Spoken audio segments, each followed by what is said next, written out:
오늘 발표해 주시는 모든 분들께 잠시 안내를 드리겠습니다. 발표를 20분으로 제한해 주시면 진심으로 감사드리겠습니다. 네, 그럼 지금부터 김호기 교수님의 강연 영상으로 만나보시겠습니다. 먼저 이 귀한 자리에서 여러분들께 말씀을 드릴 수 있는 기회를 만들어주신 은수미 성남시장님과 유해필 성남산업진흥원장님을 포함한 관계자 여러분들께 깊은 감사를 드립니다. 현장에서 여러분들과 자리를 함께 했었어야 했지만 개인적 사정으로 이렇게 온라인으로 참여하게 돼서 죄송하다는 말씀 전해드리고 싶습니다. 너그럽게 이해해 주시기 바랍니다. 제가 오늘 이제 맡은 것은 이제 기조강연으로서의 위드 코로나 시대의 일상 회복과 도약을 위한 과제입니다. 그래서 저는 이제 이 코로나 시대를 좀 전체적인 차원에서 조망을 할 것이고요. 이 제 발표 이후에 산업 생태계의 회복과 도약에 관해서는 구체적인 그런 내용을 담은 발표들이 이어질 것으로 현재 계획되고 있습니다. 제가 발표할 내용은 크게 세 부분으로 이루어져 있습니다. 먼저 코로나19 팬데믹의 성격입니다. 두 번째로는 코로나 시간이 5가지 코드입니다. 세 번째가 이제 오늘 핵심 주제라 할 수 있는 단계적 일상 회복, 즉 위드 코로나의 과제입니다.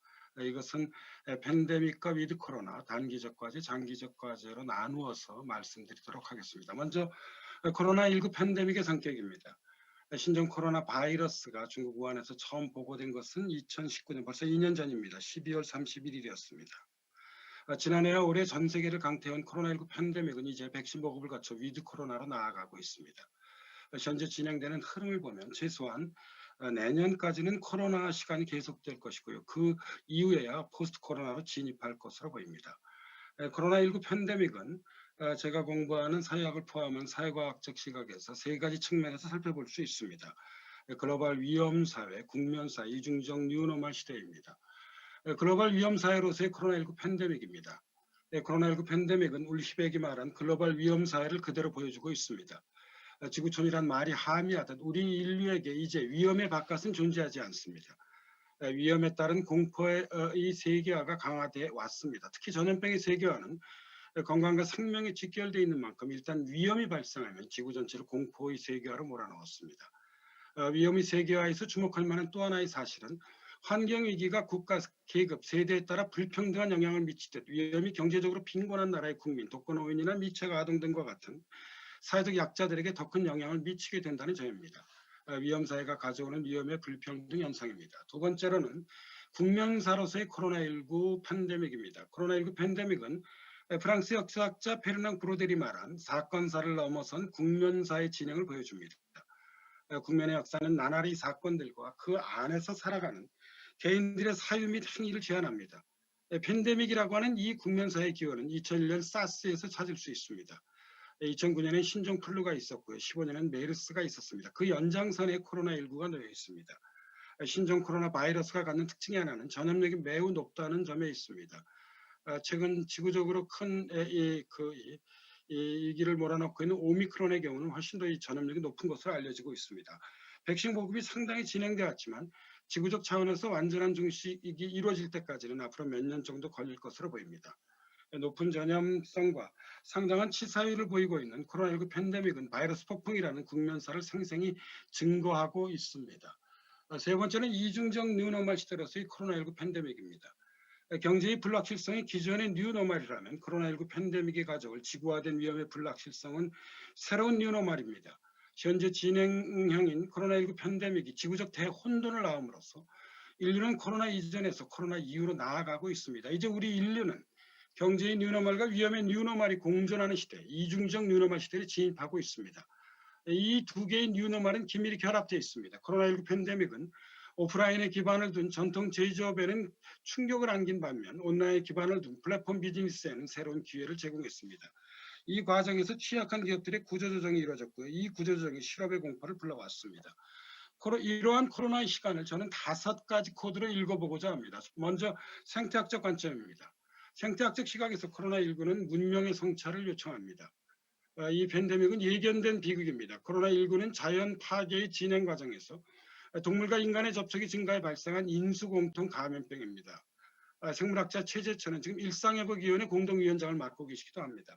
예전 같으면 에피데믹 수준으로 끝났을 일을 우리 사람들이 팬데믹으로 만든 거라고 비판했습니다. 바이러스 전문가인 네이션 울프는 보이지도 않고 냄새도 없는 살인자 바이러스들이 비규칙적 폭풍으로 몰아쳐 인류 생존을 위협할 것임을 경고해 왔습니다. 자연과 공존하는 삶과 실천은 이제 선택이 아니라 생존의 생태학으로서의 의미를 가집니다. 두 번째는 정치학적 관점입니다. 코로나19 팬데믹 이후 많은 정치학자들은 이구동성으로 국가의 기화를 알렸습니다. 지구화된 위험에 가장 효과적으로 대처할 수 있는 주체는 역시 일사불란 관료제에 기반한 국가였습니다. 사회적 거리두기와 확진자 동선 공개 등을 합친 우리 정부의 방역 정책은 국가의 능력이 얼마나 중요한지를 증거한 사례였습니다. 서구 일각에선 이러한 국가의 기한이 개인주의와 자유주의에 위축시킬 수 있다고 우려했지만 나의 자유 못지않게 우리의 안전을 중시하는 개인의 삶과 공동체의 삶을 조화시키는 공동체주의적 상상력이 새삼 소환되고 있습니다. 경제학적 관점입니다. 코로나19 팬데믹은 케인즈주의의 복권을 가져왔습니다. 2008년 금융위기 이후 큰 정부로의 전환이 예견됐지만 이미 공고화된 글로벌한 가치 사슬에 일국적 차원의 케인즈주의는 한계를 가질 수밖에 없었습니다. 그런데 코로나19 팬데믹이 낳고 있는 경제 위기는 전방위적 뉴딜을 요구했고 이에 각국 정부는 재정 확대로 경제 살리기에 분투해왔습니다. 우리나라 같은 경우에서는 한국판 뉴딜이 대표적 사례입니다. 여기에 디지털 전환이 가속화하는 제4차 산업혁명과 사회 양극화를 고려할 때 케인즈주의적 국가의 강화는 불가피한 것으로 보입니다. 미래의 지향적 산업정책을 추진하고 구조화된 빈부격차를 완화시키는데 1차적으로 요구되는 것은 작은 정부가 아니라 강하고 유능한 정부라 할 수 있습니다. 사회학적 관점입니다. 사회적 차원에서 코로나19 팬데믹은 언택트 사회의 도래를 열어왔습니다. 온라인 학습, 쇼핑, 문화생활 등 정보사회의 만개가 바이러스 폭풍을 통해 예기치 않게 이루어진 것은 역설적이라 할 수 있습니다. 그러나 동시에 비대면이 우리 삶의 모든 것을 대신할 수 없다는 사실 또한 드러나왔습니다. 대면과 비대면을 바탕으로 개인과 공동체의 관계를 어떻게 새롭게 설정할 것인지는 코로나의 시간이 던지는 중대한 사회적 과제입니다. 개인적 자율과 협력적 연대가 오프라인과 온라인을 넘나들어 결합하는 연대적 개인주의 네트워크 문화를 일구는 것이 그 새로운 방향일 거라고 저는 생각하고 있습니다. 마지막 국제정치학적 관점입니다. 지구적 차원에서 코로나19 팬데믹은 탈세계화의 촉진에 속도를 더해 왔습니다. 21세기에 들어와 상호 의존성의 증대로 경제적 세계화는 강화되어 반면 포퓰리즘의 분출로 정치적 세계화는 후퇴해 왔습니다. 코로나19 팬데믹은 경제적 세계화에 제동을 걸고 있을 뿐만 아니라 미중 갈등을 격화시켜 왔습니다. 지구적 차원에서 진행되는 이른바 한 사회 내에서는 각국 도생이지만 이제 지구적 차원에서는 한 사회 내에서는 각자 도생이지만 이제 지구적 차원에서는 각국 도생이라 할 수 있습니다. 이른바 각국 도생은 글로벌 거버넌스를 더욱 무력화시켜 왔습니다. 그러나 분명한 사실은 글로벌화된 바이러스에 효과적으로 대처할 수 있는 방법이 훼손된 바로 그 글로벌 거버넌스의 재구축에 있다는 점입니다. 일상회복의 과제에 대해서 말씀드리겠습니다. 세 가지로 나눠봤습니다. 맨 첫 번째가 팬데믹과 위드 코로나입니다. 먼저 단계적 일상회복의 의미입니다. 신종 코로나 바이러스가 건드린 것은 인류의 심층 안에 놓인 안전과 생명에 대한 즉각적 불안의 감각입니다. 안전과 생명에 대한 불안인 코로나 공포가 우리 시대 경제사회적 불안과 결합해 구조화된 불안으로 존재하고 있습니다. 이러한 불안과 공포를 벗어나기 위해서는 포괄적인 대응과 정책 추진이 요청됩니다. 여기서 먼저 요구되는 것은 비정상적이었던 일상을 정상적인 일상으로 돌려놓는 데 있습니다. 일상회복이란 바로 이것을 함의합니다. 앞서 지적했듯 코로나의 시간이 타각적이고 심층적인 만큼 그 회복은 점진적으로 단계적으로 추진돼야 합니다. 이 단계적 일상회복, 즉 위드 코로나에서 무엇보다 중요한 가치는 코로나19 위험으로부터의 안전입니다. 단계적 일상회복의 필요성에 대해서 말씀드리겠습니다. 이에 대해서는 가천대학교 의대에서 예방의학을 가리키고 있는 정재훈 교수의 연구를 많이 참조했으면 미리 밝혀드립니다. 정재훈 교수는 저와 함께 지금 김부겸 국무총리 특별보좌관 일을 맡고 있습니다. 먼저 의학적 관점입니다. 피해 감소 수단으로서의 백신의 개발이 이루어졌습니다. 백신은 확실한 감염 예방 효과와 사망 예방 효과를 보여줍니다. 델타 변이 바이러스의 등장에서 볼 수 있듯 그러나 백신 접종만으로는 위기를 극복하는 데 하기에는 한계가 있을 수밖에 없습니다. 두 번째 사회학적 관점입니다. 사회적 거리두기의 피해는 사실상 불균등합니다.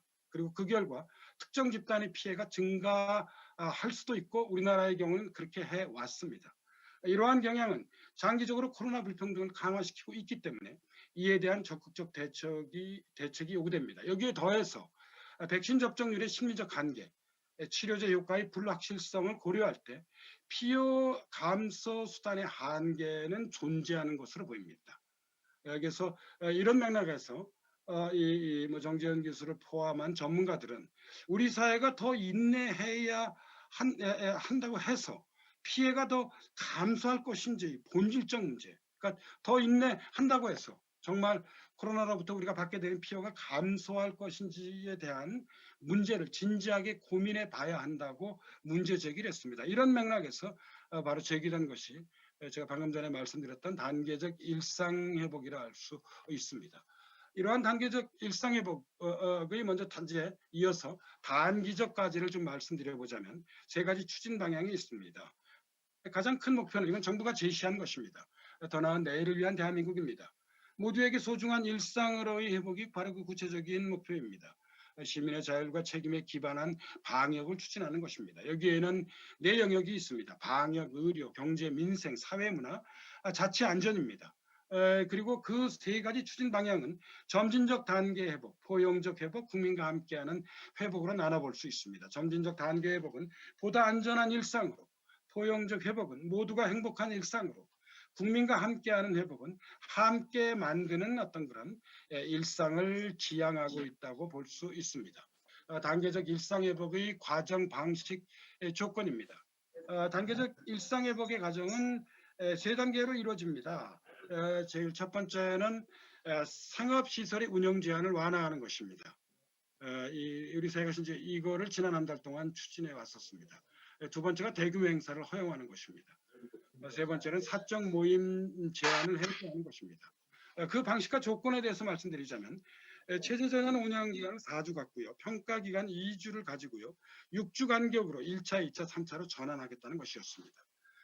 그리고 그 조건은 예방접종 완료율, 의료체계 여력 및 중증 환자와 사망자 발생, 그리고 유행 규모가 안정적일 때 다음 단계로 이행하는 것을 원칙으로 삼았습니다. 그리고 이제까지 거리두기 체계는 해제하고 전국 기준으로 통합해 나가겠다고 목표로 삼았습니다. 일상회복 과정에서 의료 체계 부담이 커지면 각종 조치를 강화하는 비상계획에 돌입하겠다고 하는 이 방식도 만들어 두었습니다. 그런데 이러한 단계적 일상회복을 11월 1일부터 추진했는데요. 한 달이 지난 현재 시점, 그러니까 제가 이 자료를 만든 것은 11월 말입니다. 그 시점에서 이제 돌아본 것이고요. 저는 지난 일주일 동안 이러한 상황이 계속 진행되어 왔다고 생각합니다. 11월 1일 단계적 일상 회복을 시작한 후 한 달이 지난 현재 새로운 시련에 직면해 있는 것으로 보입니다.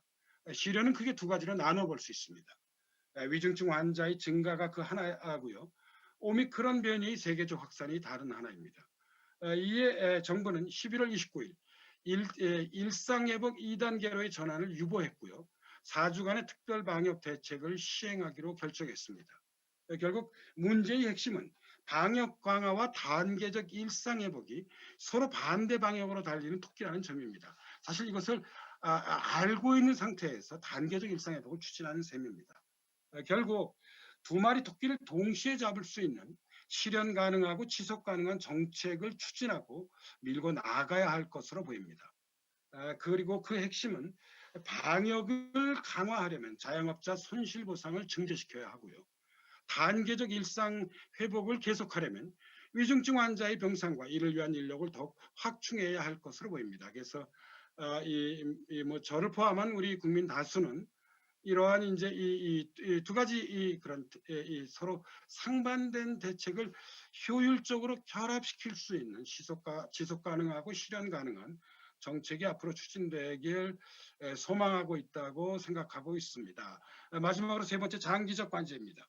사실 앞서 말씀드렸듯이 코로나19 이 팬데믹의 극복은 짧게는 1, 2년, 길게는 3, 4, 5년 정도 걸릴 것으로 예상되고 있습니다. 네 가지 측면에서 장기적 과제에 대해서 말씀드리고 싶습니다. 첫 번째 경제적 측면입니다. 경제 영역에서 코로나19 팬데믹의 영향은 전망을 불허했습니다. 위기의 원인이 경제가 아닌 전염병이 있는 만큼 코로나19가 불러올 파장을 예측하기 어렵기 때문입니다. 분명한 것은 앞으로 위험의 뉴노멀이 경제의 뉴노멀에 주기적으로 영향을 미칠 수 있다는 사실과 이 인과 과정을 통해 불확실성이 더욱 증가할 가능성이 높다는 점입니다. 이러한 경제에 대한 위험의 경제학의 정책 대안을 준비하고 추진해야 합니다. 경제 살리기, 소득 보전, 일자리 창출을 통한 코로나 불평등의 해소 추진, 그리고 아마 오늘 핵심 주제라고 할 수 있죠. 비대면 사회의 본격화에 따른 디지털 전환이 적극적 대응 모색이 이루어져야 하고요. 기업의 구조조정과 사회적 대타협이 합리적으로 추진돼야 할 것으로 보입니다. 두 번째는 국내 정치와 국제 정치적 측면입니다. 2008년 금융위기 이후 신자유주의 경제 시스템에 대한 국가의 기한이 주목되어 오는 과정에서 예기치 않게 코로나19 팬데믹이 분명한 그 기한을 알렸습니다. 코로나19 팬데믹이 시작하자 그동안 세계화가 얼마나 과장됐고 글로벌 거버넌스가 얼마나 허약했는지를 돌아보게 됐습니다. 국민 국가가 시민의 생명과 안전을 지키는 가장 중요한 보루라는 사실을 새삼 깨닫게 했습니다. 이러한 정치에 대한 위험의 정치학의 정책 대안을 준비하고 추진해야 합니다. 위험 관리에 대한 정부의 정책 영향을 강화해야 하고요. 점증하는 미중 갈등에 대비한 현실주의적 외교를 추진해야 하고 선도국에 걸맞는 지구적, 지역적, 글로벌 거버넌스의 적극적 기여가 요청되고 있습니다. 세 번째는 사회문화적 측면입니다. 앞서 말했듯 코로나19 팬데믹은 비대면 서비스와 커뮤니케이션을 강화하는 언택트 사회를 내놓았습니다. 이번에 경험한 비대면 사회의 장점은 코로나19 팬데믹이 끝난 다음에도 계속 활용될 가능성이 높습니다. 이러한 흐름이 함의하는 바는 코로나 강풍이 그치면 우리가 돌아갈 자리가 옛날의 자리가 아닌 제3의 자리일 것이라는 점입니다. 그 제3의 자리는 현재 현실 세계와 가상 세계의 연결이 강화되는 온라인과 오프라인이 더욱 중첩되는 공간으로 특징 지어지고 있습니다. 이러한 사회에 대한 위험의 사회학의 정책 대안을 준비하고 추진해야만 합니다. 온라인에 소외되어 있는 세대와 계층에 대한 교육을 강화해야 하고요. 비규칙적 바이러스 폭풍에 대비한 공공의료를 강화해야 하고 고령 세대 등 위험에 취약한 사회적 약자의 적극적 보호에도 주력해야 할 것으로 보입니다. 마지막 네 번째, 이것은 정말 장부한 과제입니다. 그러나 어쩌면 이 코로나19 팬데믹의 가장 중요한 과제가 될 수도 있을지 모르겠습니다. 생태학적 문명사적 측면입니다. 오늘날 세계화를 거역하기 어렵습니다. 그리고 사실 우리 인류가 당장 자연 파괴를 중단하기도 어렵습니다. 세계화를 거역할 수 없고 자연 파괴가 계속된다면 인류는 앞으로 주기적인 바이러스 폭풍을 비켜나가기는 쉽지 않을 것으로 보입니다. 환경 파괴의 계몽과 자연과의 공존이라는 생태적 실천의 근본적 처방이 이런 맥락에서 이루어지지 않는 한 이 코로나19 팬데믹과 같은 국면은 계속될 수밖에 없을 것입니다. 이 점에서 자연을 파괴함으로써 무한영명을 충족하려는 우리 인류의 삶의 태도에 대한 근본적 성찰이 요청됩니다. 이러한 자연과 사회와 문명에 대한 위험의 생태학과 문명학의 대안들을 준비하고 추진해야만 합니다. 세 가지를 강조해서 말씀드리고 싶습니다. 의학을 위시한 과학 분야에 대한 적극적 관심과 투자입니다. 환경보호에 대한 새로운 생태학적 계몽과 실천입니다. 그리고 마지막으로 이 개인과 공동체의 공존을 위해 시민사회가 주도하는 사회적 공감대 형성이 중요하다고 말씀드리고 싶습니다. 여기까지가 제가 준비한 발표 자료입니다. 제게 허용된 시간이 20분 이내인 것으로 알고 있습니다. 이것으로서 오늘 제 이 발표를 일단은 여기서 마치도록 하겠습니다. 예, 감사합니다. 네, 김호기 교수님 감사드립니다. 코로나19가 장기화되면서 우리가 일상으로 돌아가기 위한 그런 해결해야 될 여러 과제에 대해서 말씀을 해주셨습니다. 하루빨리 저희가 일상으로 돌아갈 수 있기를 바라봅니다. 네, 그럼 지금부터는 세션 1 산업 생태계 회복과 도약 방안에 대해서 이야기하는 시간 갖도록 하겠습니다. 먼저 SK 마이순위 김지연 부사장님께서 함께 해주시겠는데요. 이 메타버스가 창출하는 신시장의 기회에 대해서 오늘 이야기를 해주시겠습니다. 신시장의 기회 그리고 또 대응에 대해서도 함께 이야기를 해주실 텐데요. 여러분 큰 박수로 환영해 주시기 바랍니다.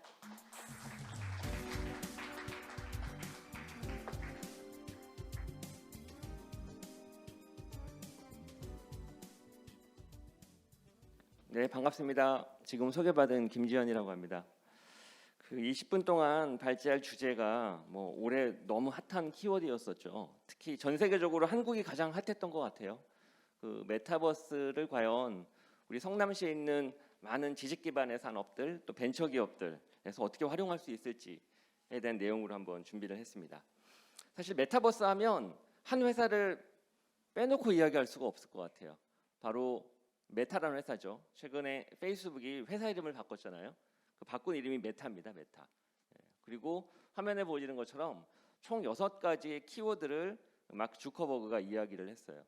자, 의미 있는 키워드들입니다. 첫 번째는 아바타, 두 번째는 이동, 텔레포트죠. 그리고 세 번째는 새로운 사용자 경험. 그리고 맨 아래를 보시면 마크 주커버그는 메타라는 회사가 앞으로 이 3가지 영역에서 많은 변화를 만들어낼 거라고 이야기했는데 그 영역이 게임, 모바일도 마찬가지였잖아요. 게임. 그다음에 재밌는 게 운동입니다. 운동. 피트니스 운동을 메타버스라고 하는 플랫폼에서 새롭게 완전히 탈바꿈 할 거다 이렇게 얘기했어요. 그리고 세 번째가 일하는 문화, 일에 대한 내용입니다. 자, 그와 관련된 내용을 조금 더 자세히 살펴보면 이런 키워드를 얘기했습니다. 영어로는 프레젠스, 아바타, 그리고 홈스페이스. 그리고 이제 몇 가지 키워드를 쭉 이야기했는데 여기 있는 키워드들이 사실 메타버스를 대표하는 키워드라고 볼 수 있고 앞으로 이 키워드와 관련된 산업 부분에 있어서 많은 변화가 만들어질 것 같아요. 그래서 백문이 불여일견이니까 주커버그가 2시간에 걸쳐서 회사 이름을 바꾸면서 앞으로 이런 비전을 가지고서 페이스북은 잊어라. 앞으로 메타버스와 관련된 사업을 하겠다 이렇게 이야기했는데 그 영상을 잠깐 시청하고 진행하도록 하겠습니다. 네. 주커버그가 직접 나와가지고 이런 서비스를 꿈꾸고 있다고 이야기를 했어요.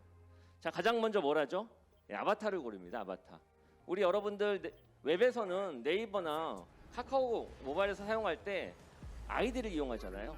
근데 메타버스에서는 이렇게 아바타를 선택합니다. 저 주변에 있는 게 다 제 친구들의 아바타들이에요. 다 다양한 형태를 가지고 있죠. 그러다 보니까 아바타가 상당히 중요합니다. 나를 대신해서 3차원의 입체적 공간 속에서 메타버스를 이용하는 캐릭터라고 볼 수가 있죠. 이동도 가능합니다. 지금 보시면 여러 군데를 이동하면서 옆에 갔다 옆에도 갔다 왔다 갔다 위로 갔다 이러면서 훨씬 더 공감각적인 입체적인 서비스 체험을 할 수가 있죠. 재밌는 거는 마크 주커버그의 왼쪽에 있는 손목시계에서 전화가 와요. 통화를 누구랑 하느냐? 현실 세계에 있는 사람하고 통화를 합니다. 현실 세계에 있는 사람은 스마트폰으로 전화를 건 거겠죠. 그 전화 통화를 스마트폰이 아닌 메타버스 공간에서 바로 불러들여서 할 수가 있어요. 잠깐 이 화면을 보면 오프라인 현실 공간에 저 친구가 갔더니 멋진 예술 작품을 봤나 봐요. 그 예술 작품이 디지털로 구현되어 있거든요. 그래서 그 디지털을 바로 복제를 해가지고 이 메타버스 공간 속으로 가져올 수가 있습니다. 그래서 지금 화면을 보게 되면 실제 오프라인에서 봤던 디지털 아트를 그대로 메타버스 공간 속으로 가져와서 볼 수가 있잖아요. 보고 끝나는 게 아니라 살 수도 있겠죠. 사기만 하는 게 아니라 1개월 동안 잠깐 대여를 해서 내 거실이나 서재에다 갖다 놓을 수도 있겠죠. 그러려고 하면 당연히 저작자와의 허락이 필요하겠죠. 허락만 있어야 되는 게 아니라 거래하기 위한 가치 수단이 필요하죠. 그러다 보니까 NFT와 같은 블록체인의 스마트 컨트랙트와 같은 그런 기술들하고 접목하는 거죠. 그러다 보니 메타버스를 구성하는 다양한 기술들은 한두 가지가 아니라 전혀 우리가 과거에 체험하지 못했던 새로운 신기술들, 기술만 들어가는 게 아니라 새로운 거버넌스, 새로운 정책, 더 나아가서는 새로운 경제 생태계들이 가동되는 거죠. 그래서 저는 메타버스를 세 번째 세상이라고 정의합니다. 세 번째 세상. 첫 번째 디지털 세상은 웹이었죠. 웹. 2000년대 컴퓨터가 등장하면서 초고속 인터넷망과 연결을 해서 웹브라우저를 띄워가지고 다음 싸이월드, 세이클럽, 네이버 이런 다양한 서비스를 사용하지 않았습니까? 그리고 그런 서비스들의 주역이 바로 이 판교에서 시작됐죠. 두 번째 세상은 모바일의 세상입니다. 스마트폰으로 시작됐죠. 2010년대에 아이폰과 갤럭시가 본격적으로 출시되면서 모바일과 관련된 수많은 서비스가 탄생했죠. 카카오톡, 배달의 민족, 쿠팡, 그리고 이제 해외에 있는 인스타그램과 틱톡과 페이스북의 수많은 서비스들이 탄생을 했습니다. 그게 두 번째 세상. 첫 번째 세상과 두 번째 세상이 많은 변화를 만들어냈죠. 그리고 그 변화의 중심축에 판교가 있었죠. 지식 기반의 모든 서비스와 모바일 앱들이 바로 이 판교 벤처밸리에서 만들어졌지 않습니까? 그리고 세 번째 세상이 바로 2020년대부터 점차 스물스물 성장하고 있는 메타버스라고 본다는 겁니다. 그래서 메타버스를 사용하기 위해선 물론 제페토나 이프랜드와 같은 메타버스를 지향하는 서비스들, 로블록스, 포트나이트, 컴퓨터에서 사용하고 모바일에서 사용할 수가 있어요. 근데 진정한 메타버스는 아까 잠깐 보여드렸던 영상에서 보여지듯이 새로운 기기가 필요합니다. 얼굴에 뒤집어 쓰는 VR이나 AR과 같은 새로운 기계가 있어야 새로운 체험이 만들어지거든요. 컴퓨터 앞에서 기존에 했던 방식의 키보드나 마우스로 스마트폰에서 손가락을 문지르면서 사용하는 메타버스 서비스는 진정한 경험이 아니죠. 새로운 체험을 하려고 하면 항상 늘 새로운 기기가 필요합니다. 스마트폰에서 가동되는 인스타그램이나 카카오톡은 컴퓨터에서 사용할 수 있어요. 그런데 부족하죠. 모바일 서비스는 스마트폰에서 사용했을 때 그 제 맛을 알 수 있거든요. 마찬가지로 메타버스도 새로운 기기가 필요한 거죠. 기기만 필요한 게 아니라 아까와 같은 서비스가 본격적으로 구현되려고 하면 다양한 기술들이 필요합니다. 그리고 그런 기술들을 만드는 새로운 서비스, 새로운 기술 솔루션 이런 것들이 새로운 비즈니스의 기회겠죠. 그래서 메타버스는 단순히 기존에 우리가 만들었던 알고 있던 모바일에서의 새로운 앱과 같은 서비스가 아니라 하나의 생태계입니다. 새로운 생태계. 그리고 그 생태계를 만드는 데에는 다양한 요소들이 필요하죠. 그 요소들을 우리 판교에 있는 다양한 기존의 지식 기반 산업이나 신생 벤처 기업들이 만들어낼 수 있지 않을까 싶어요. 그렇다고 하면 그렇게 만들어진 새로운 서비스는 어떤 변화를 만들어낼 거냐? 역시 메타라고 하는 회사에서 소개했던 내용 그대로 다양한 형태의 비즈니스 기회가 만들어질 것 같아요. 자, 이 영상이 아까 페이스북이 메타로 이름을 바꾸면서 소개했던 두 번째 영상입니다. 잠깐 이 영상을 보시면 도쿄에서 TV를 보고 있던 한 여성이 저기 미국에서 오프라인 콘서트에서 콘서트를 보고 있는 친구한테 연락을 받습니다. 야, 지금 이 멋진 콘서트가 오프라인에서 열리고 있는데 너 와서 같이 보자. 그랬더니 이 여성이 안경을 뒤집었습니다. VR 안경을 쓰는 거죠. 그리고 그 콘서트에 바로 갈 수가 있어요. 스마트폰이나 컴퓨터에 있는 유튜브로 보는 것보다는 다른 체험이죠. 진짜 그 친구도 안경을 쓰면 옆에 그 친구가 와 있는 느낌을 가지고서 콘서트를 같이 즐길 수 있거든요. 옆에 없음에도 불구하고 옆에 있는 거와 같은 효과를 만들어내죠. 뒤풀이 파티가 있네요. 콘서트가 끝나고 난 다음에 콘서트에 참여했던 사람들 대상으로 무료로 뒤풀이 파티를 VR 공간에서 제공하는 거예요. 그래서 이렇게 집에 와서 휴식을 취하면서 아까 뒤풀이 그 파티에 들어가는 겁니다. 안경을 뒤집어 쓰고 VR 기기죠. 딱 그 공간에 들어가게 되면 자, 화면에 보여지는 것처럼 아까 그 뮤지션이 제공하는 다양한 형태의 이벤트들이 공개됩니다. 그 안에 가면 사람들이 다 아바타로 등장을 해요. 그리고 앨범 판매도 이루어지고 앨범은 당연히 버추얼 굿즈, 즉 디지털 굿즈죠. 디지털 오브젝트. 모자도 있고 옷도 있네요. 입어볼 수 있고요. 아바타한테 입히면 되는 거니까. 그리고 멋진 앨범 같은 것들은 그대로 구매를 해서 내 거실에다가 저렇게 액자 형태로 놔둘 수가 있죠. 오프라인에서 이루어진 게 고스란히 온라인화됐다고 보시면 돼요. 다만 기존의 웹으로, 기존의 모바일로 보던 거와 전혀 다르죠. 왜냐하면 공간이 있고, 그래서 홈스페이스가 중요한 겁니다. 두 번째는 오브젝트가 있고, 세 번째로는 아바타가 있고, 네 번째로는 그런 것들을 거래하게 하는 새로운 블록체인 기술 기반의 NFT와 같은 것들이 있는 거죠. 그래서 메타버스를 이야기할 때 빠뜨릴 수 없는 새로운 개념이 바로 크리에이터 이코노미입니다. 크리에이터 이코노미. 요즘 초등학생한테 꿈이 뭐냐고 물어보면 유튜버라고 얘기한다면서요. 예. 유튜버들이 연예인들보다 웬만한 연예인들보다 돈도 잘 벌고 자유롭고 다양한 분야의 또 유튜브들이 탄생하고 있죠. 즉 컴퓨터 웹과 모바일이 만들어낸 새로운 산업이죠. 창작자 산업. 쉽게 말하면 인스타그램에서는 버추얼 인플루언서들이 있고 유튜브에서는 영상으로 활동하는 수많은 유튜버들이 있잖아요. 블로그에는 파워블로거가 있고 그들은 글과 텍스트, 사진, 이미지, 그리고 오디오, 음악, 더 나아가서는 영상으로 콘텐츠를 만들어서 사람들과 만나죠. 그리고 웹툰도 있고요. 예. 웹툰 같은 경우에는 넷플릭스에 우리 한국 웹툰이 드라마로 만들어져서 오징어 게임도 그렇고 다양한 형태, 지옥도 그렇고 다양한 콘텐츠의 한류를 또 만들어내고 있지 않습니까? 그리고 꼭 그 중심에 당연히 판교가 있는 것이고 그런데 메타버스는 더 많은 창작자 경제를 만들어낼 거라는 거죠.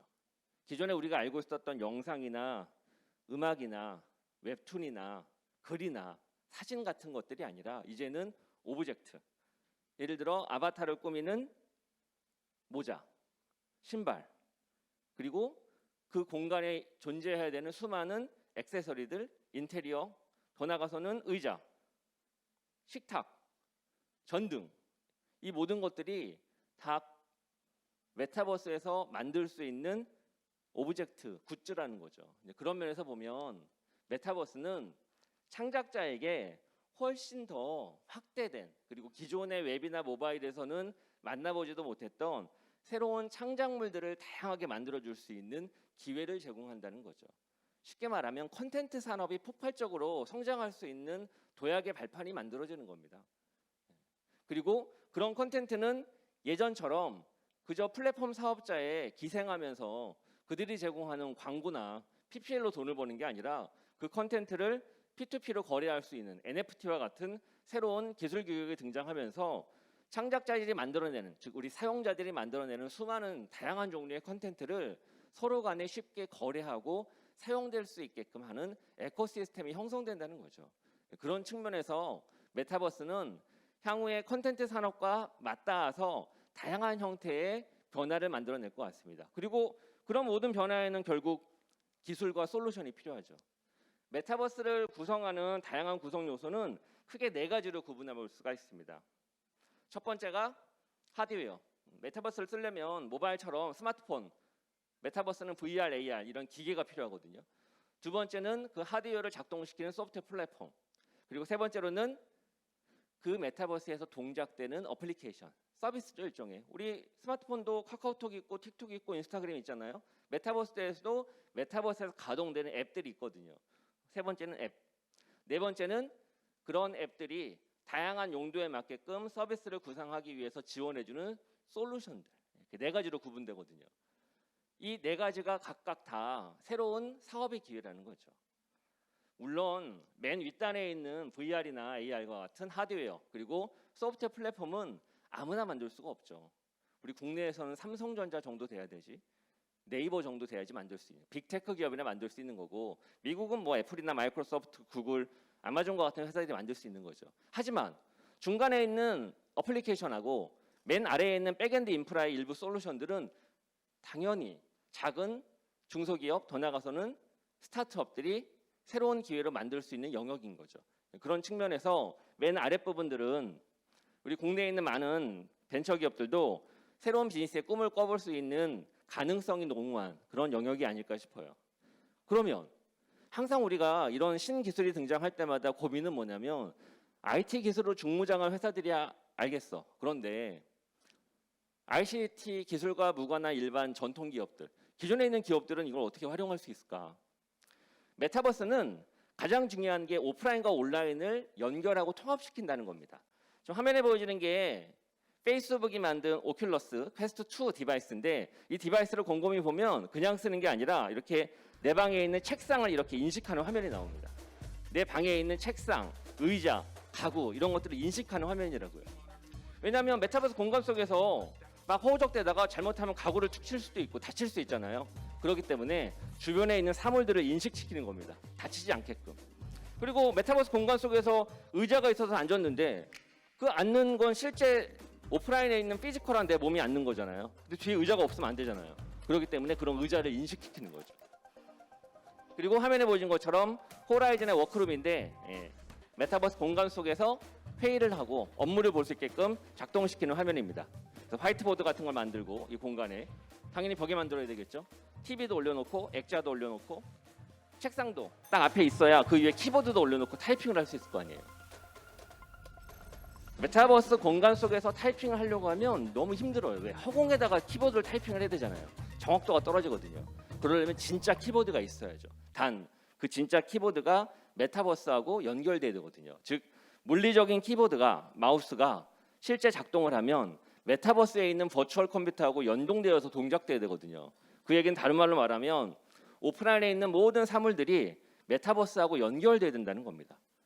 그 얘기는 연결을 하기 위한 새로운 프로토콜, 새로운 솔루션의 비즈니스의 기회가 있는 것과 동시에 그런 걸 만들던 기존 전통 기업들, 제조업체죠. 우리 성남시에도 제조업체가 꽤 많더라고요. 제가 앉아서 이렇게 자료를 보니까 성남시에 있는 벤처기업 중에서 제조업의 수가 818개로 1위예요. 그리고 기존에 존재하는 사업자 수도 거의 6위에 이를 만큼 1929, 한 2000개 정도가 제조업체더라고요. 그런 제조업체들이 사실 메타버스와 만났을 때 기존에 가지고 있던 상품과 기존에 가지고 있었던 기기들을 새롭게 재탄생시킬 수 있는 혁신할 수 있는 기회가 된다고요. 이런 식으로. 우리가 만드는 가구, 소파, 의자가 메타버스하고 가장 잘 어울립니다. 메타버스에서 자동으로 손쉽게 인식됩니다. 이렇게 된다고 하면 우리의 가구는 메타버스에서 가장 잘 활용될 수 있겠죠. 그냥 오프라인 공간에만 존재하는 게 아니라 VR과 AR 안경을 끼고 그 의자와 소파를 보면, 가구를 보면 기존의 방식과 다른 체험을 제공할 수가 있다는 겁니다. 또한 전등부터 시작해서 집에 있는 작은 로봇 청소기, 세탁기, TV들도 메타버스 공간 속에서 인식을 하고 메타버스에 작동시킬 수가 있겠죠. 전등을 껐다 켰다 하면 실제 버튼은 스위치를 누르지 않아도 메타버스 공간 속에서 제어하는 거죠. 그게 다 비즈니스의 기회라고요. 전통기업 입장에서는 디지털 트랜스포메이션을 메타버스 속에서 할 수 있는 새로운 가능성이 열리는 거죠. 물론 회의, 회사에서 일하는 문화, 협업 방식도 많이 바뀔 수가 있습니다. 아까 설명드린 것처럼 메타버스는 뒤집었으면 완전히 새로운 3차원의 공간이 열리는 거거든요. 그럼 그 속에서 일을 하게 될 때 아까 우리 첫 번째 기조연설자가 줌으로 연결해가지고 여러분들하고 소통했잖아요. 줌보다 훨씬 더 공감각적이고 입체적인 게 VR과 AR 속에서 만나는 거거든요. 그러면 사각형의 틀에 갇혀져가지고 얼굴 표정도 잘 안 보이고 그게 아니라 서로의 표정과 제스처와 움직임까지 공간감을 느낄 수 있는 그런 새로운 방식의 일하는 문화가 만들어진다는 거죠. 자, 이렇게 메타버스는 다양한 산업 영역에서 새로운 기회와 혁신의 가능성을 만들어낼 수 있을 것으로 기대를 합니다. 네, 그런 측면에서 보면 우리 판교에 있는 많은 스타트업들 또 지식 기반의 정보 통신 사업을 하고 있는 IT 기업들 더 나아가서는 전통적인 제조업체들도 메타버스에서 새로운 비즈니스의 기회를 찾고 새로운 산업 생태계를 만들 수 있는데 일조할 수 있다는 얘기죠. 네, 여기까지가 20분 동안 메타버스에 대한 이모저모를 설명드렸습니다. 네, 감사합니다.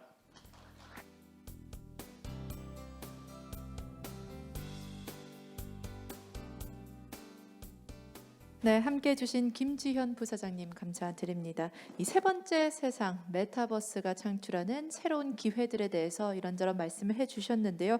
각 산업군에서 종사하고 있는 이 성남시 기업들이 이 기회들을 모두 포착하고 또 선도할 수 있기를 바라봅니다. 다음은 첫 번째 세션의 두 번째 순서로 빅데이터와 AI를 활용한 가치 창출 전략과 사례라는 주제로 건국대학교 경영대학 함유근 교수님께서 함께해 주시겠습니다. 여러분 큰 박수로 환영해 주시기 바랍니다.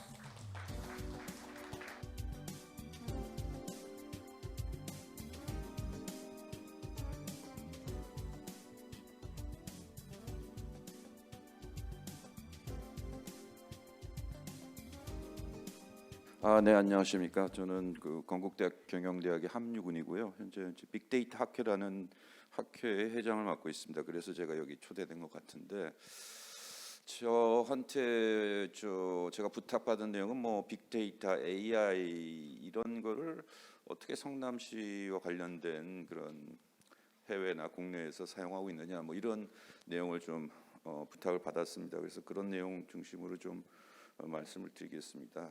그래서 이게 넘기는 게 이거 넘기나요? 네, 일반적으로 이제 뭐 이 그림은 뭐 빅데이터 AI 그러지만은 결국은 이 그림에 보듯이 뭐 데이터라는 게 있어야 되겠죠. 그래야지 데이터를 활용하겠죠. 그래서 보시면 일본의 데이터 역량이 있어야 되고요. 그 다음에 AI 역량 당연한 거고, 그 다음에 이제 요새 많이 기업들이 하는 게 인텔리전트한 자동화 역량 이런 걸 굉장히 많이 강조를 합니다. 그 다음에 이제 분석 역량, 요새 뭐 분석할 사람이 없다는데 분석 역량, 뭐 이런 거를 가지고 이 그림에 보듯이 일반 기업 같으면 어떻게 수익을 높이느냐, 비용을 줄이느냐, 어떻게 고객 경험을 좋게 하느냐, 생산성을 높이느냐 이렇게 하겠지만은 이런 프레임워크도 지자체에도 그대로 적용이 돼서 어떻게 시민의 그 경험을 좋게 하느냐, 뭐 이런 거 하고도 관련되어 있습니다. 그래서 뭐 제일 요새 강조하는 건 아무래도 시민의 삶의 질 뭐 이런 얘기가 되겠죠. 그 과정에서 여러 가지 분석을 통해서 뭐 퍼스널라이제이션이라든지 뭐 여러 가지가 있지만은 바로 뒷그림에서 보듯이 결국은 이런 AI 빅데이터로 가치를 창출하는 것은 단순하게 이런 과정을 거치겠습니다. 일단 데이터를 확보하고 그 속에서 뭐 인사이트를 창출하고 그다음에 어떤 분석을 해서 의사 결정을 한다 이렇게 되겠는데 기업도 마찬가지고 모든 곳에서 보면 이 중에서 뭐가 제일 이 세 단계 중에서 어렵다고 보십니까, 여러분은? 어떤 단계가 제일 어려울까요? 그죠? 데이터 확보가 제일 어렵습니다. 데이터 확보는 데이터를 뭐 없는 거를 끼워 놓는다, 채운다 이런 개념도 있지만 우리가 필요한 거를 가져온다, 만들어낸다 이것도 상당히 어렵습니다. 그러니까 대부분의 지금 기업들 보면은 데이터는 있는데 뭐가 안 되는 경우 보면은 데이터의 뭐 퀄리티가 뭐 안 좋고요, 데이터가 왔는데 뭐가 안 맞고요, 단위가 안 맞고요, 뭐가 하나 빠져 있고 다 이런 겁니다. 그러니까 데이터 확보가 돼야지만은 그 다음에 두 번째, 세 번째 단계로 진전이 될 텐데 그게 생각보다 상당히 어렵고 그 문제를 오늘 조금 더 말씀을 드리겠습니다.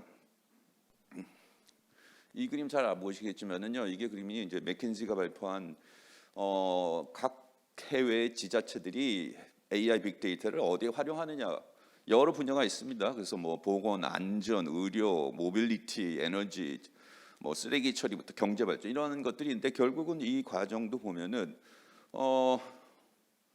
문제점 실시간으로 현황 문제적 파악하는 게 제일 많이 하고 있어요. 보시게 되면은 네. 그러니까 뭐 교통이든지 보안이든지 재해든지 뭐 의료든지 노령층 돌봄이든지 근데 이게 그냥 문제 파악이 아니라 뭡니까 여기서 실시간으로 하기 때문에 이게 어려운 겁니다. 네, 그래서 뒤에도 보시겠지만 그래서 이제 요새 뭐 IoT라는 거를 국내에서도 많은 지자체들이 사용하고 있고요. 결국 이런 실시간으로 여러분 뭘 파악하려면 제일 좋은 데이터가 뭡니까? 센서 데이터? 말고 또 하나 중요한 데이터가 있습니다. 뭡니까? 네, CCTV 데이터입니다. CCTV 데이터. 그래서 CCTV 데이터를 확보하는 결국 CCTV가 많이 설치돼야 되는 거죠. 네, 그런 일들이 이제 계속 지금 나오고 있는데 결국은 이 데이터를 가지고 하는 게 현황의 문제가 파악되면 그 다음에 뭡니까? 문제를 해결해야 되겠지만 그 전에 문제를 예방하고 예측하고 이러면 더 좋겠죠. 그래서 여기 영어로 써 있는 작은 내용들이 다 그런 내용입니다. 각 분야에서 어떻게 하면 문제를 파악하느냐, 어떻게 하면 문제를 예방하느냐, 어떻게 하면 그 해결책을 도출하느냐 이런 것들이 AI 빅데이터 가지고 하는 거고요. 그 중에서 뭐 조금 더 나가면 뭐 자동화된 뭐 민원 처리라든지 이런 게 진전될 수가 있을 겁니다. 자, 그래서 지금 국내에서 각 지자체에서 지방마다 하고 있는 어떤 IoT 기반 뭐 빅데이터를 활용한 사업들 보면 전부 다 스마트 도시 재생 사업, 스마트가 다 붙어 있어요. 스마트가 붙어 있다는 거는 AI를 활용하고 그다음에 요새는 이제 IoT 데이터를 실시간으로 뭘 해야 되니까 이제 그런 내용들입니다. 대부분. 그래서 뭐 안심 안전을 위한 IT 제공 서비스, 등하교 안심 알림, 그다음에 그걸 위해서는 앞서 말씀드렸지 IoT 센서도 중요하지만 여기 비컨이라는 건 이제 그런 센서고요. 여기 밑에 보시면 이제 CCTV 동영상 이걸 상당히 중요시하는 이제 그런 거를 지자체들도 깨닫고 있는 그런 지금 단계라고 말씀드릴 수 있겠습니다. 자, 이게 제가 성남시가 어떤 업무를 하는지 찾아봤습니다. 이렇게 많습니다. 이렇게 많은데 이게 지금 하나, 둘, 셋, 넷, 다섯 굉장히 많죠. 그래서 한 30개의 업무를 하는데 이런 모든 업무들도 지금 말씀드린 그런 데이터를 가지고 할 수 있는 그런 업무라고 저는 생각이 됩니다. 그런데 이런 업무를 하는 데 있어서 상당히 중요하게 부상하고 있는 지적되고 있는 부분이 있습니다. 그건 뭐냐면은 이런 업무를 하려고 하니까 아까 데이터 확보 말씀드렸는데 이게 데이터를 확보하려는 게 하다 보니까 내 데이터만 가지고는 도저히 안 된다는 겁니다. 즉 남의 데이터, 다른 기관의 데이터, 심지어 개인의 데이터, 기업의 데이터까지 같이 섞어서 써야 된다. 이걸 데이터 공유라고 우리가 얘기하는데 지금 여기 보시는 밑에 있는 그림에는 BCG라는 기관에서 조사를 했더니 전 세계 지자체에서 좀 잘하고 있다는 그냥 분야별로 에너지, 뭐 빌딩, 환경, 건강 쭉 보시게 되면은 그런 사례들, 프로젝트들 보면은 현재 45%는 현재 한 40% 정도가 데이터를 공유해서 어느 정도 좀 하고 있고요. 저기 85%라는 것은 앞으로 데이터 공유가 더 저 정도 있어야 된다고 생각하는 겁니다. 그래서 예를 들어서 이런 거죠. 스마트 주차 얼마나 좋습니까? 스마트 주차 근데 그 성남시 데이터만 가지고 되나요? 이거 제대로 하려면요. 교통정보 데이터, 날씨 정보 데이터, 뭐 도로 지표 정보 이게 다 필요해요. 주차장 정보. 이게 내가 성남시만 갖고 있는 데이터는 절대 아닙니다. 이게 실시간으로 공유돼야지 가능한 서비스입니다. 그래서 지금 보시게 되면은 국내에서도 이런 기사 많이 있습니다. 뭐 대구시에서 지금 무슨 스마트 교통 사회 안정망 하려고 하는데 대구시 혼자서 해야 되느냐? 아닙니다. 누구하고 해야 됩니까? 대구 경찰청하고 해야 돼요. 근데 대구 경찰청이 다 할 수 있습니까? 없습니다. 대구시가 CCTV를 많이 설치해야 됩니다. 그 얘기예요 지금. 예, 그렇게 하겠다는 겁니다 지금. 예. 그래서 그런 것들이 결국은 이런 데이터 공유가 갈수록 뭘 하려 그러면 이제 이거 데이터 공유해야 되는데 이렇게 되는 겁니다. 이게 이제 이거는 조금 다른 측면에서 보면은 성남시가 지금 오늘도 하는 거면 산업 생태계 어떻게 하면 성남시 내의 기업들을 지원하느냐 그런 측면에서 보면은 성남시가 데이터를 지원하고 공유하는 데이터가 이렇게 많습니다. 저도 이제 오늘 강연을 준비하다가 찾아보니까 상당히 많더라고요. 여기 보면은 이런 데이터들이 이렇게 굉장히 많은데 이게 문제점 몇 가지만 간단하게 말씀드리면은 이게 지금 공공 데이터는 행정부 포탈로 일원화돼 있어요. 그렇다 보니까 성남시에서 뭘 하려는 사람들, 성남시 시민 입장에서는 접근성이라든지 편의성이 떨어집니다. 네, 왜? 우리 나에 맞춘 게 아니기 때문에. 지금 앞서 뭐 시장님도 말씀하셨지만 자율주행 빅데이터 센터 이런 걸 구축하고 계신데 이게 직접 한다는 것이 얼마나 효율적이냐는 좀 생각해 보셔야 될 거다. 네, 뒤에 사례를 말씀드리지만은 뒤에 회사를 말씀드리지만은 뒤에 회사들이 국내 표면적으로 보면 뭐 국내 하는 건 별 차이가 없어요. 그렇지만 근본적으로 차이가 있습니다. 속을 보면은 뭐냐? 이거는 지자체 사업 같지만은 지자체가 하는 게 아니라 누가 하느냐? 같이 하느냐? 민간 사업자. 그다음에 지자체. 또 누가 들어가야 됩니까? 거기 또 하나 중요한 사람이 바로 시민이 들어가야 됩니다. 시민이 자기가 가서 뭐 자원봉사 하는 게 아니라 시민이 자기 데이터를 내놔야 된다 이 얘기입니다. 그래서 그런 부분이 어떻게 될지 좀 보시면 좋을 것 같고 그래서 그런 얘기고요. 또 하나는 뒤에 말씀드리지만은 이런 데이터를 모으는 데 있어서 중요한 게 이거를 지도상에 이렇게 모으는 게 상당히 중요합니다. 앞서 우리 메타버스 얘기도 했지만 이게 가상 공간이 아니라 3D 지도상의 모든 정보를 취합해서 모으는 게 지자체에서 활용하는 데이터로서는 굉장히 의미가 있습니다. 뒤에서 이제 그런 사례들 몇 개 말씀드리고요. 그리고 데이터 거래소 아까 잠깐 있었는데 이거는 지금 우리나라 정부가 하는 데이터 거래소들이 두 가지가 있습니다. 중요한 게 금융 데이터 거래소도 있고 일반 데이터 거래소도 있는데 둘 다 잘 되고 있겠습니까? 잘 안 됩니다. 자, 그래서 이제부터 좀 말씀을 드리면은 결국은 이런 지자체에서 무슨 데이터를 가지고 사업을 한다 그랬을 때 그게 이제 민원을 위한 어떤 그 아까 성남시한 30개 사업을 본다면은 결국은 그거에 대한 주민 고객의 수요가 있기 때문이죠. 근데 그런 수요는 결국은 새로운 데이터 기반 서비스를 하려는 겁니다. 그렇죠? 데이터 없이 한다 그러면 오늘 저 같은 사람 부를 일이 없죠. 뭔가 데이터 가지고 하려니까 저 같은 사람 부른 거고요. 그랬을 때 뭐가 있어야 되느냐? 아까 말씀드렸지만은 지자체도 중요하고 기업도 중요하고 뭐 IT 회사도 중요하지만은 개인이 자기 데이터를 내놔야 된다. 이걸 요새는 뭐라 그러냐? 개인 데이터 이동성이라 그럽니다. 그 얘기 이제 바로 조금 시간이 나면은 잠깐만 말씀드리겠습니다. 그래서 올해 12월 시험 사업을 시작으로 내년 1월부터 하는 데이터 관련 사업이 있습니다. 그게 뭡니까? 마이 데이터입니다. 마이 데이터 많이 들어보셨죠? 굉장히 여러 가지가 있어요. 주로 이제 금융부터 시작해서 하는데 그 중에 지금 지자체 관련된 거 하나만 말씀드리면 농협에서 하는 건 뭐냐? 내 데이터를 내놓으면은 뭐라 하겠다? 지자체에서 무슨 온갖 지원 프로그램인데 그걸 다 찾아서 주겠다는 거예요. 찾아주겠다는 겁니다 지금. 예. 그러려면 어떻게 되느냐? 내 데이터를 어디에 있는 데이터를 니네가 가져가서 쓰는 거를 내가 허락하겠다고 합니다. 이게 데이터 그 개인 데이터 사용 동의하고 좀 달라요. 이동하는 겁니다. 데이터가 이동하는 겁니다. 그래서 그거를 지금 농협 같은 데는 사고 있고요. 하려 그러고 있고요.